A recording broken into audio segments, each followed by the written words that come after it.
පුතේ බලන්නකෝ. ඇයි අම්මේ? මං කිව්වේ මගේ මූණ දිහා අන්න. කියන්නකෝ බලන්න ඉතින් මොකද්ද කියලා. මේ අහන්නකෝ පුතේ. දැන් ඔයාගේ වයස කීයද කියලා බලන්න. දැන් අවුරුදු 32ක්. ඔහොම ඉඳලා හරියන්නේ නැහැ නේ පුතේ. කවදාරි මන් නැති කාලෙක උඹ ගෙදරටම නාකි වෙනවනේ. කමක් නෑ අම්මා. ගෙදරට නාකි වුණත් මම කසාදනම් බඳින්නේ. මොකද මට මගේ අම්මා බලා ගන්න ඕන. වෙන ගෑණියෙක් ගෙනාවොත් මට ඒ ගෑණිගේ පදයට අනිවාර්යෙන් නටන්න වෙයි අම්මා. ඊට පස්සේ මට අම්මව නැති වෙයි. එහෙම වෙන්නේ නැහැ පුතේ. මම උඹගේ තාත්තව කසාද බැඳෙන්න ඉන්නනේ. අද උඹගේ පින්වත් දරුවෙක් හම්බ වුණේ. එහෙම වෙන එකක් නේ. දැන් ඔය කොහෙද යන්නේ? මම කුඹරට යනවා අම්මා. මම අම්මා කියපු දේ ගැන සලකලා බලන්න. සලකලා බලන්නම් කියලා හරියන්නේ නැහැ පුතේ. ඉක්මනට කසාදයක් බඳහන්. ඔහොම හිටියොත් එම්ම ගෙදරටම නාකි වෙලා යයි. මමත් ආසේ දරුවෙක්. මොකක් ගැනද පුතේ? වෙන මොකක්ද? කසාදයක් බඳින එක ගැන. කොච්චර කිව්වොත් අහන්නේ නැහනේ. අහන පාරට කියන්නේ අම්මව බලාගෙන ජීවත් වුණාම ඇති කියලා. අපි කොච්චරවත් කියනවන්ටි. කොහෙද? කිසිම උමනාවක් නැහනේ. මම දන්නවා මගේ පුතා මට ගොඩක් ආදරේ කියලා. අපි ඒක දන්නවන්ටි. ඕගොල්ලන් තව ටිකක් තීරණ කරලා දෙන්න.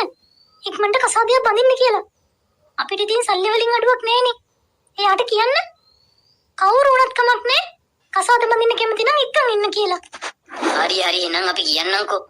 මේ පල්ලෙහා කුඹරට නේද ගියේ? ඒක නම් කොහොමද දන්නේ හරියට? යනවා කියලා කිව්ව විතරයි. බලන්නම්කෝ. යනවන්ටි. පුතේ. ඔය මගේ කෙනෙක් පල්ලෙ. දැන් තමුන්ට මොනවද ඕන කියලා කියනවාකෝ?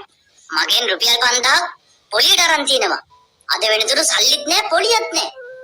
මේ දෙක දෙන්න නැති හින්දා තමයි අද මම දෙකෙන් එකක් බේර ගන්න කියලා ආවේ. හරි 5000යිනේ. 5000ට මම රුපියල් 10000ම දෙන්න. හැබැයි ආයි කරදරයක් එහෙම කරලා නම් තියෙන්න බෑ. මගේ සල්ලි ලැබෙනවා නම් මං කිසි කරදරයක් කරන්නේ. මට ඕන සල්ලි විතරයි. සල්ලි දෙන්න එපා මං පොලිය දීලා තියෙනවා එයාට. එයා බොරු කියන්නේ. සල්ලි ප්‍රශ්නයක් නෑ. ඔයා ඉන්නකෝ. මෙන්න මේ සල්ලි ගන්නවා. ඔය තියෙන සල්ලි. ස්තුතියි. දැන් ඉල්ලපු සල්ලි හම්බුණානේ. එහෙනම් යන්න පුළුවන්. ආයි කරදරයක් එහෙම කරලා තියෙන්න බෑ. හරිද? ඊට පස්සේ මම නරක මිනිස්සෙක් කියලා කියන්න එපා. මම ඉල්ලුවේ මගේ සල්ලිනේ. මගේ සල්ලි මට හම්බුණාට පස්සේ මම මොකට ආයි කරදර කරන්නද? දැන් බය වෙන්න එපා.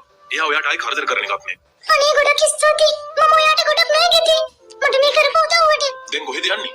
මට යන්න කියලා තැනක් නෑ. මට ජීවිතේ එපා වෙලා තියෙන්නේ. මරලවත් කියලා. මේට වඩා හොඳයි. කසාද බැඳලා නැද්ද දන්නේ?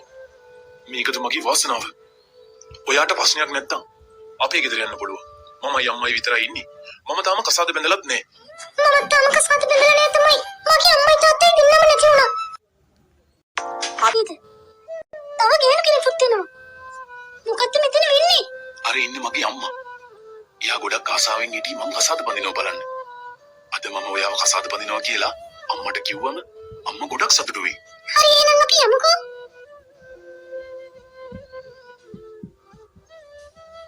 පුතේ කවුද මේ? ඔන්න අම්මේ අම්මා කිව්ව දේ මම ඉෂ්ට කරා. මම මෙයාව තමයි කසාද බඳින්නේ. මෙයාගේ නම ගඳපාණි. මොනවා? ඔය ඇත්තමද? අම්මේ වඳින්න ඕනේ පුතේ නැගිටින්න. ඔන්න මගේ අම්මගේ එකම ආසාව මම ඉෂ්ට කරා.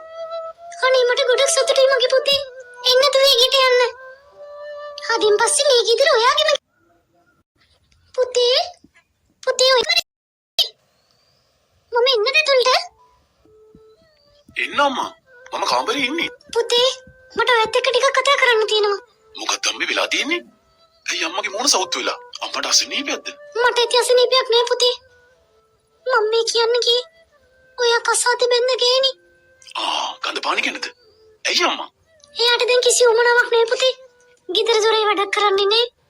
කුඹරට පොඩ්ඩක් ගිහලා බලලා ඉන්නේ නේ. ඔයාගේ ගෝලියොන්ට තී ටිකක් හදලා තින්නේ නේ. මොත්තක් අතු ගන්නනේ රෙදි හොදන්නේ. මොකද්ද පුතේ මේ එයා කරන්නේ? ඕකද? හරි අම්මා. මම යත් එක්ක ටිකක් ඕක ගැන කතා කරන්නම්. අම්මා හිත නරක කරගන්න ඕනේ. වෙන්න එපා.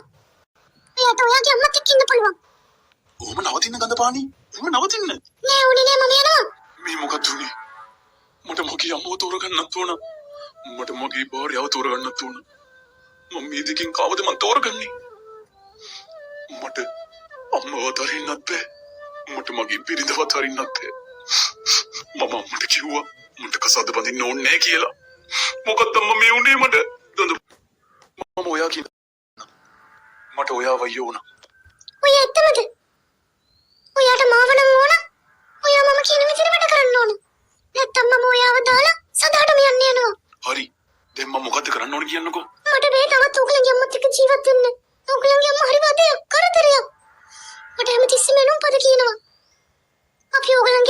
මරලා දාමු. මොනවා? ඔයා කොහොමද ඔක කොච්චර ලේසියෙන් කිව්වේ? මම කොහොමද මගේ අම්මව මරන්නේ? ඔයාට මාත් එක්ක සතුටින් ජීවත් වෙලා ඉන්න ඕන. ඔයාගේ අම්මව අද මරලා දාමු. මේක විහිළුවක් නෙමෙයි හරිද ගඳ පාණි? ඔයාට මං කියපු දේ කරන්න පුළුවන් ද බැරිද කියන්නකෝ. ඔයා බෑ කිව්වොත් මම යනවා ඔයාව දාලා සදාටම. අනේ එහෙම කරන්න එපා. මට ඔයත් එක්ක සතුටින් ජීවත් වෙන්න ඕන. එහෙනම් අම්මව මරමු. හරි. අපි අපේ අම්මව මරලා දාමු එනම්. මගේ හොඳ මහත්තයා. එහෙනම් අපි යමු. අපි කොහොමද අම්මව මරන්නේ? අපි අම්ම නිදාගෙන ඉන්නන්ට පිටින් උස්සන් ඇවිල්ලා. ඔයා ගෙනාවේ නැද්ද? අයියෝ මොනවද මිනිස්සු කරන්නේ? ගිනි තියන්න ගින්දර ගින්න නැතුව මොකකින් ඉන්නද? හරි එනම්. ඔයා ගෙදර ගිහලා අරන් එන්න. අම්මෝ මට නම් මේ තනියෙන් යන්න. එහෙනම් මං යන්නද? ඔය හිට පිස්සුද? යන තැනක මාවත් එක්ක යනවා. මට නම් මේ තනියෙන් යන්න. අම්මා ඇහැරී දන්නේ අපි දෙන්නම ගියාට පස්සේ. හැරෙන එකක් නෑ. අපි ටක් ගාලා ගිහින් එමු. එහෙනම් යන්කෝ.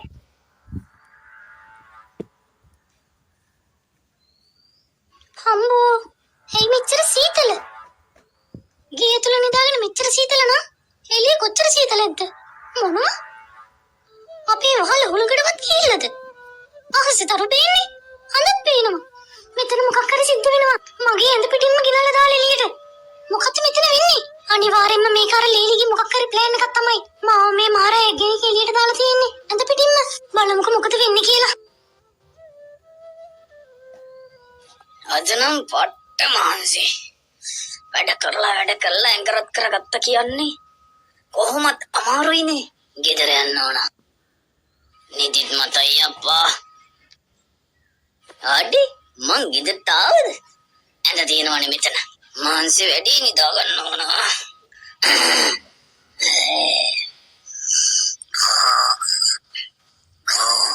තමුසම ගිහලා ගිනි තියා ගන්නවා. තමුසලාගේ අම්ම මරණට පස්සේ අම්මගේ හැම රත්තරන් බඩුවක්ම අම්මගේ හැම දීපලක්ම අපිට නේද අයිති වෙන්නේ? අනේ මම දන්නේ යවුවා. ගිහිල්ලා එකපාර ගිනි තියා ගන්නවා එහෙනම්. කට්ට කරුවලේ හරියට පේන්නේ නෑ අප්පා. සුබ ගමන් අම්මේ. වැඩිය ළඟට යන්න එපා දොරින් ඉඳලා විසි කරනවා. හරි. මම පිටුවා. කවුරුද දකින්න කලින් අපි අක්කලා විතර යමු. එනවා මිනිස්සු එහෙනම් යන්න. මොකද්ද අප්පා ඒ රස්නේ? ඊට ලං වෙලාද? එහෙනම් මේකයි උන්ගේ ප්ලෑන් එක. මාව පණ පිටින්ම පුච්චලා දාන්න. මොන තරම් කාලකන්ණි ගේනියද්ද? මගේ මේ රත්තරන් පුතාට බන්දලා දීලා තියෙන්නේ. හරි. මම බලා ගන්නම්කෝ ඔක. ළමයෝ, මේ ඔයාගේ ගෙදර නෙමෙයි. ගෙදර ගිහලා නිදා ගන්න. ඒක තමයි මවත් බැලුවේ. ගෙදර යන්න තරම් සනීප නෑනේ මේක. යන්න ළමයෝ ගෙදර. හරි ඇන්ටි. හෙට උදේ මම බලා ගන්නම්කෝ. ජීවත් වෙන්න විදියක් නෑ. අනිවාර්යෙන්ම මැරෙලා තියෙන්නේ. එහෙනම් එච්චර ඉතින්. අද දින ජීවත් වුණා කි. ඒත් මගේ අම්මා හින්දා තමයි මට මේ හැම දෙයක්ම හම්බුනේ. හම්බුනාට වැඩක් නෑනේ. අම්මගේ පතිය නටට හැමදාම හිටියා. එච්චරයි කරේ ඔයා. හරි කතාව ඇති. අර මගේ රෙදි ටිකක් තියෙනවා. ඒ ටිකත් හොදලා දාන්න. අවසර සමහරක් විට වහින්නත් පුළුවන්. රෙදි හොදන වැඩකාරියෙක් ගත්තා හරි. ඕන් නෑනේ බොරුවට මම මහන්සි වෙන්න. අර බලන්නකෝ. කොහොමද කියන්නේ මේකට? තමුසලාගේ අම්මා කොහොමද කියන්නේ? එතන ඉන්න. අපි අම්මයි ගිනි අරගෙන මරුණා. දැන් කොහොමද අම්ම වෙන්නේ මේකට? පුතේ. ඒක කොහොමද උනේ? තමුසලාගේ අම්මා මැරිලා අපිට පාඩුවේ ජීවත් වෙන්න දෙන්නේ නෑනේ. අම්මේ. අම්මා කොහෙද ගියේ? මම ඊරේ දිවි ලෝකෙ ගියා පුතේ. ඒ කිව්වේ? ඊරේ පණ පිටින් මාව ගෙනි තිබ්බනේ. ඊට පස්සේ මම කෙලින්ම දිව්‍ය ලෝකෙට තමයි ගියේ. දිව්‍ය ලෝකෙ? ඒ හරි ෂෝක් පුතේ. ආයෙ එන්නවත් හිතෙන්නේ. ඊට පස්සේ මට ඒ කට්ටිය කිව්වා හෙට වෙලා ඉන්න කියලා. මම කිව්වා පුතාට මේ රත්තරන් ටිකයි මාල ටිකයි දීලා එන්නම් කියලා. ඇත්තනේ ඉන්නම්.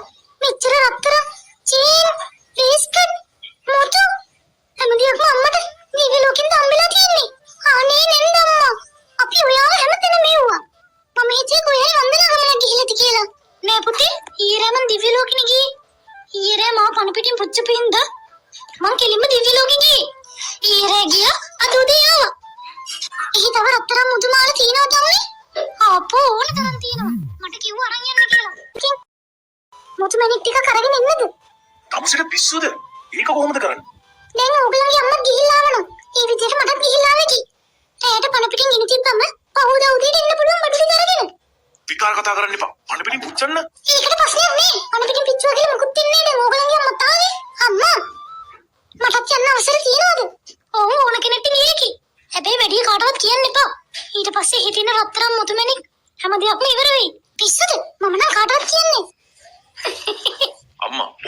වගේ ඇත්තටම යන්න පුළුවන්ද? ගෑනුවට විතරයි පුතේ යන්න පුළුවන්. හරි අම්මේ. එහෙනම් අද යමු මම යන්නම්. හොඳයි පුතේ. පුතා මේ රත්තරන්ට ගිහිල්ලා ගේ තුලින් තියන්න. අම්මා මේක සෑහෙන බරයි. මම යනවා පුතේ. මට හරි මහන්සි. මේ මාව අද යන්න පණ පිටින් පුච්චනවා හරිද? ඊට පස්සේ මට දිව්‍ය ලෝකෙ ගිහිල්ලා රත්තරන් බඩු ඔක්කොම ටික අරගෙන එන්න පුළුවන්. හා ඉතින් ඔයගේ කැමැත්තක් නේ. ඕගලන්ගේ අම්මා ගිනි තිබ්බේ මෙතනනේ. එහෙනම් මාවත් මෙතනම ගිනි තියන්න. මම පහුවදා උදේම එන්න. හරි එහෙනම්. ඔහොමම නිදිගා වෙනවකෝ. හරි එහෙනම්. උදේම එන්න හරිද? හා දැන් ඕකෙන් ගිනි තියන්න. මම ගිහින් එන්න. අනේ මාව පිච්චෙනවා. මාව පිච්චෙනවා රිදෙනවා. අනේ මාව බේරගන්න. මට ඉන්න තම මාව පිච්චෙනවා. මොකද කෑ ගහන්නේ? දැන් දිව්‍ය ලෝකෙට යන්නේ. අම්මේ. පුතේ අම්මා අරයා ඔයාව ගිනි තියනකොට අම්මට රිතුනද?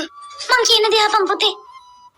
උඹලා ඒ වෙලාවේ ගිනි තිබ්බේ මාව නෙමෙයි. එහෙනම් වෙන කෙනෙක්ව. මට සමා වෙන්න පුතේ. හරියට ඔයලා බලන්න නැතුව මේ ගෑනියව කසාද බඳලා දුන්නට. අම්මා එතකොට අම්මා දිව්‍ය ලෝකෙ ගියේ නැද්ද? බලහන් පුතේ. බෝයි ගෑණි හින්දා බෝ පොඩි කාලේ ඉඳලා හදාගත්ත මාව ගිනි තියලා මරන්න ගියා. තාම මොනවද පුතේ මට මේ වෙලාවේ කතා කරන්න තියෙන්නේ? මට සමා වෙන්න අම්මේ. ඉන්නේ පුතේ. අම්මේ මම ආයි කවදාවත් කසාද බඳින්නේ නැහැ. මං අම්මත් එක්කම ඉන්නවා. මට සමා වෙන්න අම්මේ. මම මේ හැමදේම හිතලා කරේ නෑ. යම් පුතේ ගෙදර දෙන්න. යමු අම්මේ.